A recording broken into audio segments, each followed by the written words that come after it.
The sun was dying over Edge Hill Bus Terminal, painting everything orange and purple like a bruise.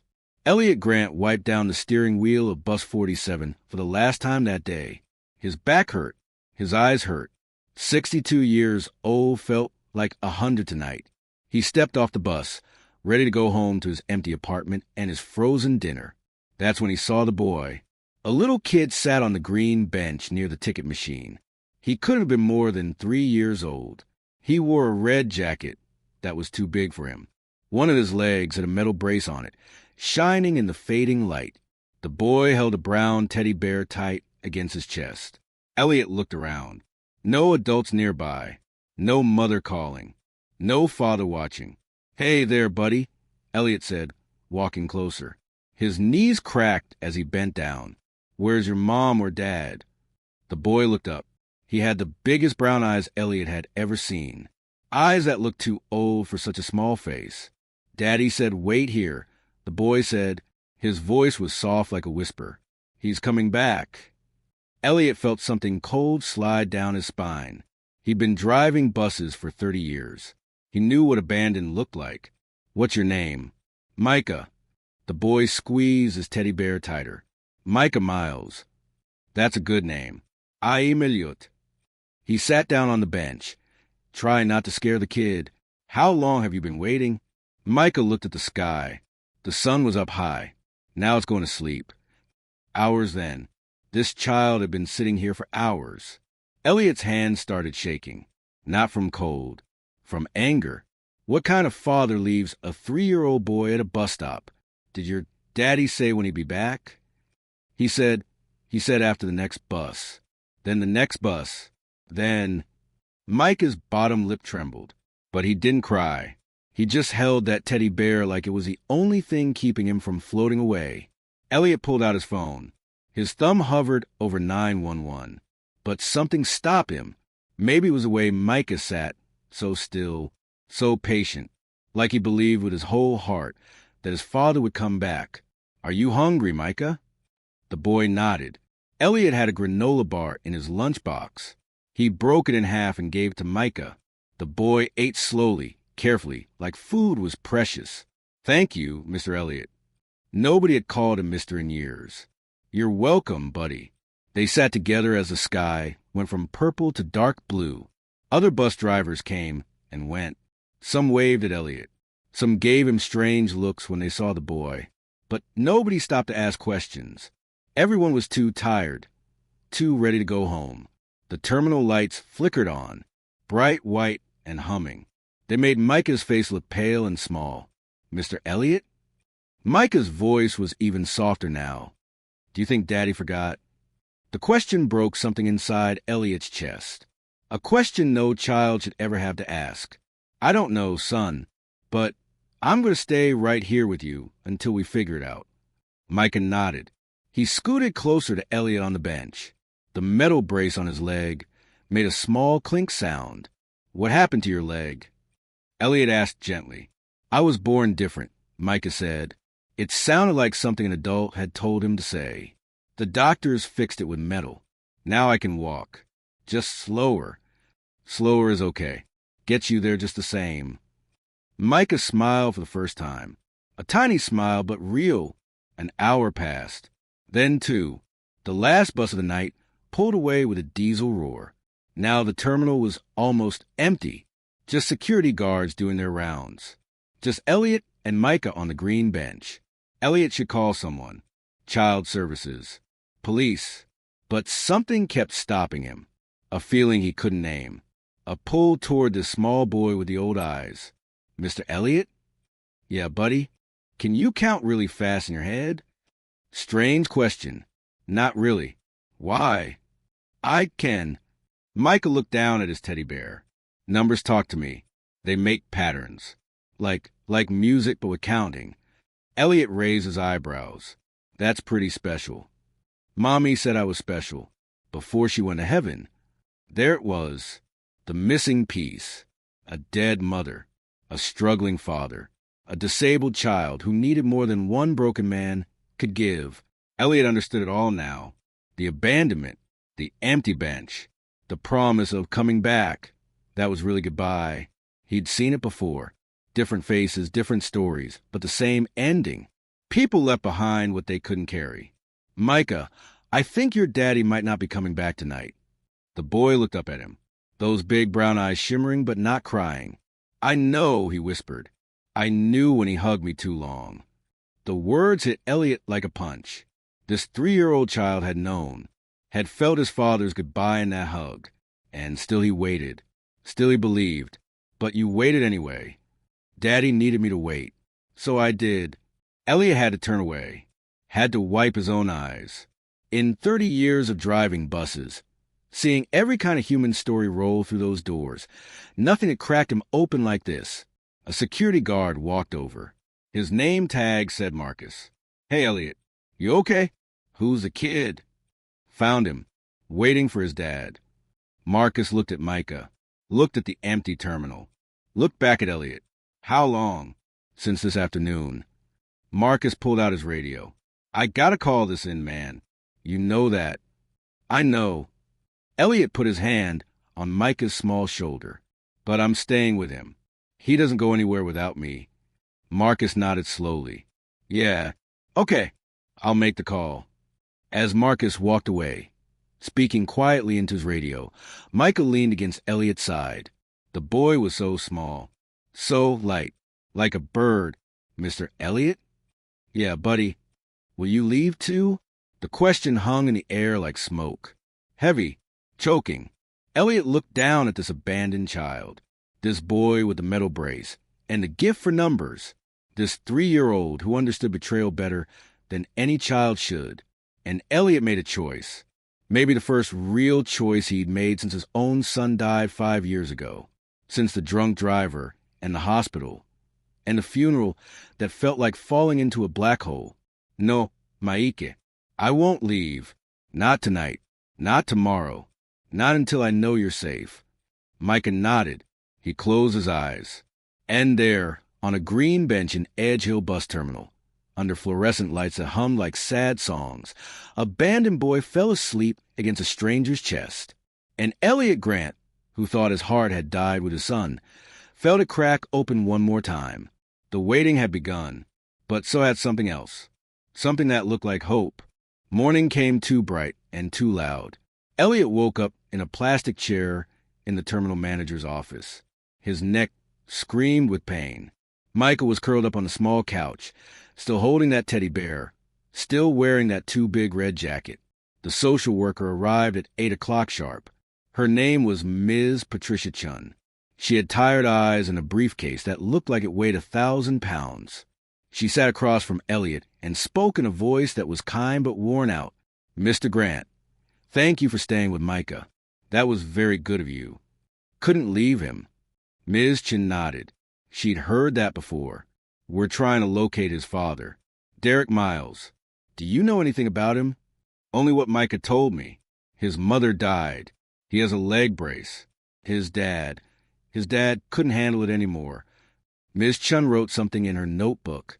Micah will need to go into temporary foster care while we search for relatives. No, the word came out harder than Elliot meant it to. Ms. Chun looked up, surprised. Mr. Grant. I said no. You're not putting that boy in some stranger's house. Not after what happened. He needs someone who was there. Someone who knows. Are you suggesting you want to foster him? Elliot hadn't thought it through, hadn't planned it, but now that she said it out loud, he knew it was true. Yes, that's exactly what I'm saying. Ms. Chin sighed. It's not that simple. There are background checks, home visits, training. You can't just... Then start the paperwork. I'll do whatever it takes. Elliot leaned forward. That boy has been abandoned once. I won't let it happen twice. Something shifted in Ms. Chen's face. Maybe she saw too many kids slip through cracks. Maybe she was just tired of bad endings. I'll see what I can do. Emergency placement. Temporary. But Mr. Grant, if we find family... I understand. She looked over at Micah, still sleeping on the couch. He's special needs. The leg brace. Possibly other developmental issues. Are you prepared for that? I'm prepared to try. Mission made a phone call. Then another. Then 3 more. By noon, Elliot was signing papers that made him Micah's emergency foster parent, temporary guardian, bridge between lost and found. When Micah woke up, Elliot knelt down beside the couch. "Hey, buddy, how'd you sleep?" Micah blinked slowly. "Where's Daddy?" The question hurt every single time. "He's not here yet, but I talked to some nice people. You're going to stay with me for a while, at my house. Is that okay?" Micah looked at Elliot for a long moment. Then he nodded. "Okay, Mr. Elliot." They took a taxi to Elliot's apartment. It wasn't much. 2 bedrooms, 1 bathroom, a kitchen that smelled like coffee and old newspapers. Elliot's son's room had been empty for 5 years. Dust covered everything. "This can be your room," Elliot said, opening the door. Micah limped inside, his brace clinking softly.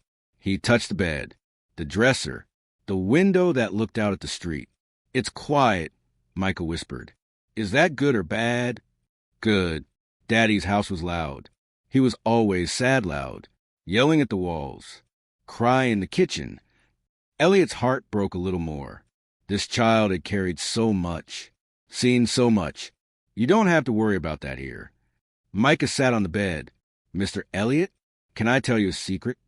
"Of course." "Numbers talk to me. Real loud. All the time." Elliot sat down next to him. "What do they say?" Micah closed his eyes. "Right now they're saying 367. That's how many steps from the bus stop to this room. And 12. That's how many pictures are on your walls. And 42. That's how old you were when something sad happened."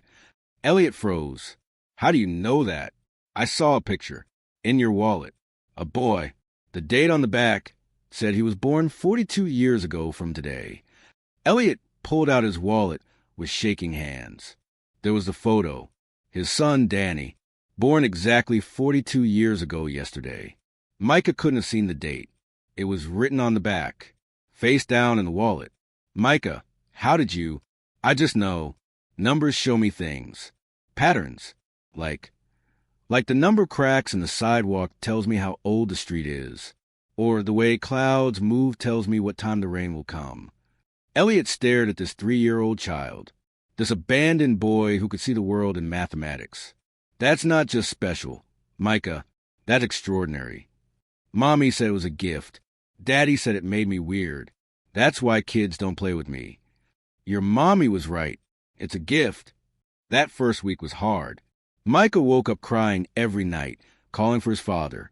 Elliot would sit on the edge of the bed, rubbing the boy's back, singing old songs he remembered from when Danny was small.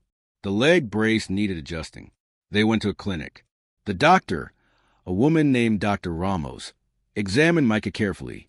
"He'll need physical therapy 3 times a week, and he should be evaluated by a developmental specialist." She looked at Elliot. His father mentioned some cognitive delays. "Delays?" Elliot shook his head. "This kid can calculate things in his head that I can't do with a calculator." Dr. Ramos raised her eyebrows. "Show me." Elliot turned to Micah. "Buddy, can you do that number thing for the doctor?" Micah looked nervous, but then he closed his eyes. "There are 144 tiles on this floor, 12 rows, 12 columns. That's a perfect square.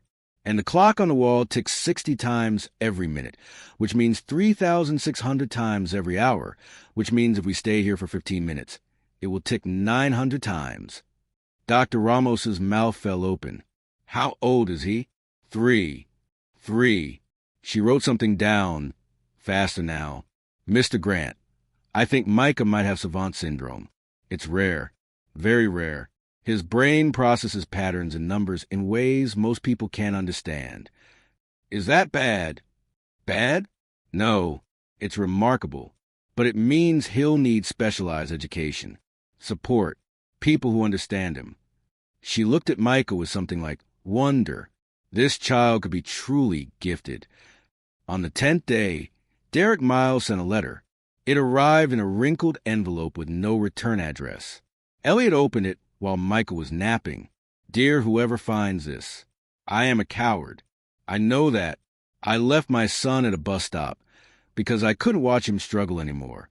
Every time I looked at Micah, I saw my dead wife. I saw my own failure. I saw a future I couldn't give him.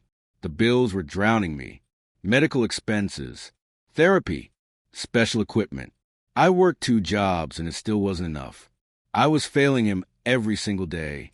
I thought if I left him somewhere public, someone better would find him. Someone who could give him what I couldn't. Love, patience, hope. I don't expect forgiveness. I don't deserve it. But please tell Micah that his daddy loved him, even when I was too broken to show it, even when I walked away. Tell him he deserves better than me. Derek Miles. Elliot read the letter 3 times. Anger burned in his chest, but also understanding. Terrible, painful understanding.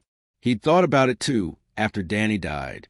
Thought about walking into the ocean and not coming back.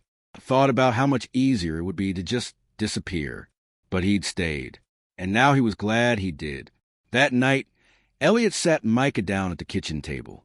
Your dad sent a letter. Micah's face didn't change. What did it say? It said he loved you, but he couldn't be what you needed. I know. Micah traced patterns on the table with his finger, numbers and shapes only he could see. Daddy was too sad. The sadness was bigger than him. Yes, exactly. Are you sad too, Mr. Elliot? The question hit deep. I was, for a long time. But you know what? Having you here makes the sadness smaller. Micah looked up, those big brown eyes full of questions. Can I stay? Even if Daddy comes back. Elliot took a deep breath. This was the moment, the bridge between temporary and forever. If your dad comes back and he's better, we'll figure out together. But Micah, I want you to know something. I'm going to fight for you. I'm going to do everything I can to make this permanent. Because you're not just some kid I found at a bus stop anymore. What am I? Elliot's voice cracked. You're the second chance I didn't know I needed. Micah smiled. That small, real smile. And then he did something that changed everything. He climbed into Elliot's lap, metal brace and all, and hugged him tight. You're my second chance, too. They sat there in the kitchen, 2 broken people holding each other together. Outside, the world kept spinning. Social workers kept filing reports. Derek Miles kept running. But inside that small apartment, something new was being built. Not a replacement, not a substitute. A family, different, unexpected, but real. And for the first time in 5 years, Elliot Grant felt like he could breathe again. 6 months changed everything. Dr. Ramos sent Micah to a special university program. Professors with fancy degrees and walls covered in awards came to test him. They showed him puzzles, math problems, patterns that would make grown adults cry. Micah solved them all in his head. Mr. Grant, said Professor Williams, a woman with gray hair and kind eyes, your son is functioning at a college level in mathematics. At 3 years old. We've never seen anything like this. He's not technically my son yet, Elliot said quietly, still waiting on the adoption. Then wait faster, she smiled, because this child is going to change the world someday, and he needs you there to see it. The adoption hearing was set for a cold Tuesday in March. Elliot wore his only suit. Micah wore new clothes that actually fit him. His leg brace was shiny and adjusted perfectly. Ms. Chin sat in the back of the courtroom, smiling for the first time since Elliot met her. The judge, an older man named Judge Morrison, read through the papers.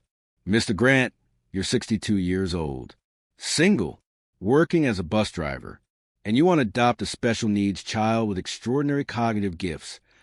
Yes, Your Honor. Why? Elliot looked at Micah, sitting next to him and swinging his legs that didn't quite touch the floor. Because he chose me first. That night at the bus stop, he could have been scared, could have run, but he trusted me, and I haven't been trusted in a long time. I want to prove I'm worthy of it, every single day. Judge Morrison nodded slowly. And you understand the financial burden, the medical needs, the specialized education? I've been saving money for 5 years, Your Honor, since my son died. Didn't know what to do with it. Now I know. It was waiting for Micah. The judge looked at Micah. Young man, Do you want Mr. Grant to be your father? Micah nodded so hard his whole body moved. Yes. He sings to me when I'm scared. He doesn't yell. And he lets me count things without saying I'm weird. Something soft crossed the judge's face. Sounds like a good father to me. He stamped the papers. Adoption approved. Congratulations, Mr. Grant. You have a son. Elliot couldn't speak, couldn't breathe, could only pull Micah into his arms and hold on tight while the boy whispered, I have a daddy again. Ms. Chin was crying in the back row. Even the court reporter looked misty. But the story wasn't over yet. 2 weeks after the adoption, a TV news crew showed up at their apartment. A reporter named Sandra Martinez knocked on the door.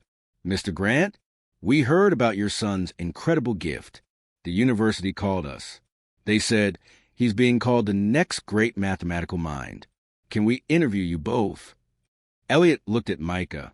What do you think, buddy? Want to be on TV? Micah shrugged. Will other kids see it? Probably. Good.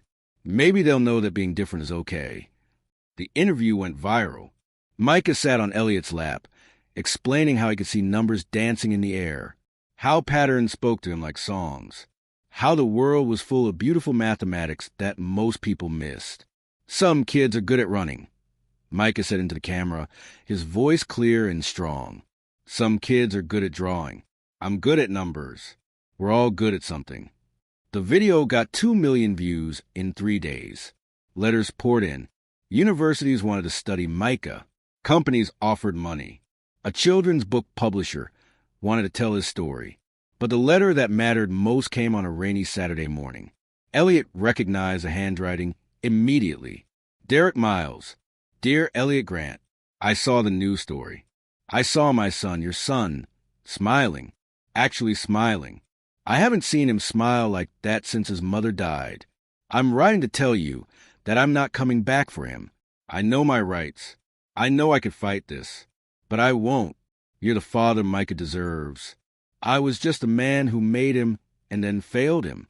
I'm in therapy now, trying to fix what's broken in me. Maybe someday I'll be good enough to send him a birthday card. But I won't disrupt his life. I won't hurt him again.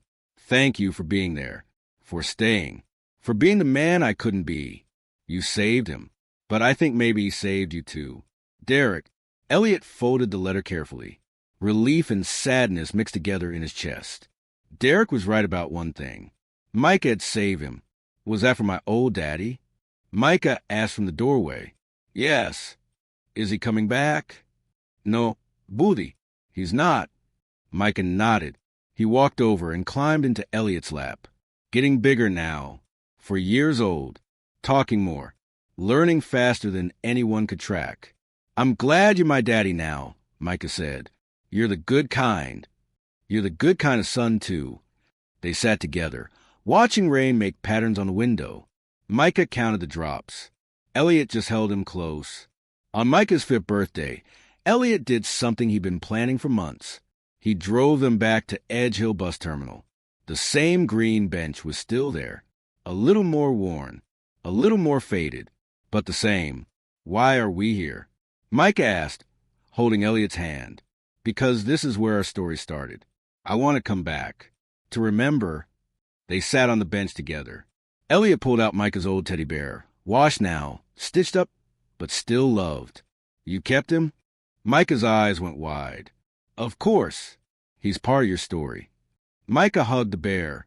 Then he looked at the spot where he'd waited that terrible day, where his father had walked away, where everything ended and began. I was scared that day, Micah admitted quietly. But then you came, and I wasn't scared anymore. I was scared too, Elliot confessed. Scared I'd fail you. Scared I'd mess it up. Did you? What do you think? Micah smiled. That big, real smile that lit up everything around him. I think you're the best daddy in the world. A year later, the headline in the local newspaper read, Local boy genius accepted to special university program at age 6, youngest student ever. But the real story wasn't in the newspapers. The real story was in the small moments. Micah teaching other kids that different was beautiful. Elliot learning to be patient with homework, that looked like alien language. The two of them cooking dinner together, laughing, building pillow forts, reading books about numbers and space and infinite possibilities. The real story was about two people who were broken finding each other in the exact right moment. One abandoned, one lost, both finding home. Derek Miles never came back, but he sent a card every birthday. Simple message. Proud of you. Stay brilliant. You deserve better than me, and you got it. Elliot kept every card in a box, just in case Micah wanted them someday. Because that's what good fathers do. They hold space for complicated truths. They protect. They stay. On Micah's 10th birthday, a reporter asked Elliot, "Do you ever regret it? Taking on such a huge responsibility?" Elliot looked at Micah, now tall, still wearing a leg brace but running anyway, still seeing the world in numbers and patterns, still brilliant and strange and perfect. Regret? Elliot laughed. He's the best thing that ever happened to me. That bus stop gave me back my life. And it was true. Love had traveled from a bus stop into a home, from abandonment into adoption, from broken into whole. And a little boy who once counted the hours until someone would save him grew up counting the infinite ways that love could multiply, divide, and become something beautiful. Did this story touch your heart? Does it remind you that second chances are real and love can come from the most unexpected places? If Micah and Elliot's journey move you, hit that like button. Share this story with someone who needs to remember that being different is a gift, that family isn't always about blood, and that showing up for someone can change everything. And don't forget to subscribe for more incredible true stories of hope, redemption, and the power of human kindness. Because every story we share reminds us, someone somewhere is waiting on a bench, and maybe you're the person meant to stay. What would you have done if you found Micah that day? Tell us in the comments below. Together, we're proving that love counts. Every single time.